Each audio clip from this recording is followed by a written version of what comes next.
Halo Youth Impact, hari ini kita akan belajar kebenaran firman Tuhan bersama-sama tentang kasih.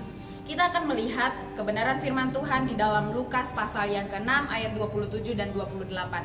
Firman Tuhan berkata, "Tetapi kepada kamu yang mendengarkan aku berkata, kasihilah musuhmu, berbuat baiklah kepada orang yang membenci kamu, mintalah berkat bagi orang yang mengutuk kamu, berdoalah bagi orang yang mencaci kamu." Dalam bagian ini ajaran Yesus sungguh tidak masuk akal.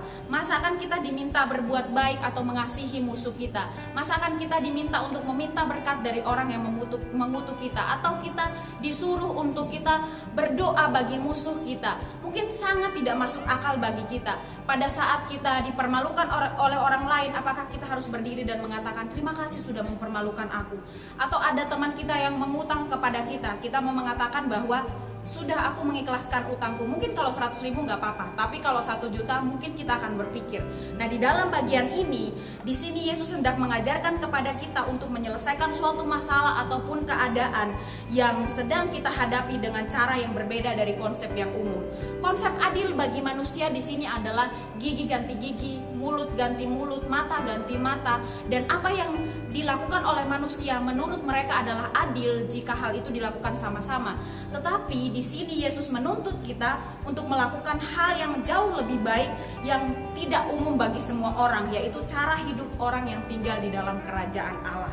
Cara hidup anak-anak Allah yaitu hukum kasih.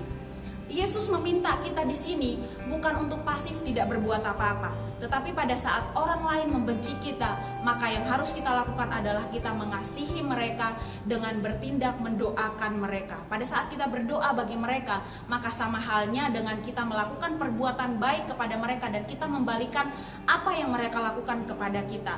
Dalam hal ini ketika mereka mengutuk kita dan kita memberkati mereka, maka kutuk itu akan kembali kepada mereka.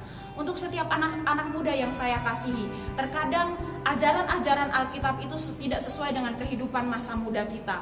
Tetapi kita harus menyadari bahwa yang Yesus tuntut dari kehidupan kita yaitu hukum kasih yang jauh lebih tinggi, yang mengatasi segala sesuatu, yaitu mengasihi. Ketika engkau mengasihi orang lain yang berbuat baik kepadamu, maka apa upahmu di dunia ini? Tetapi ketika kita mengasihi orang yang membenci kita, maka kita sedang melakukan perintah Tuhan. Biarlah kita belajar untuk mengasihi sesama kita, baik itu orang-orang yang berbuat baik kepada kita maupun orang-orang yang membenci atau mengutuk kita. Kita harus terus belajar untuk mengasihi mereka, karena kita sedang melakukan suatu kebenaran yang diajarkan oleh Tuhan, yang diminta daripada kita dengan standar kerajaan Allah.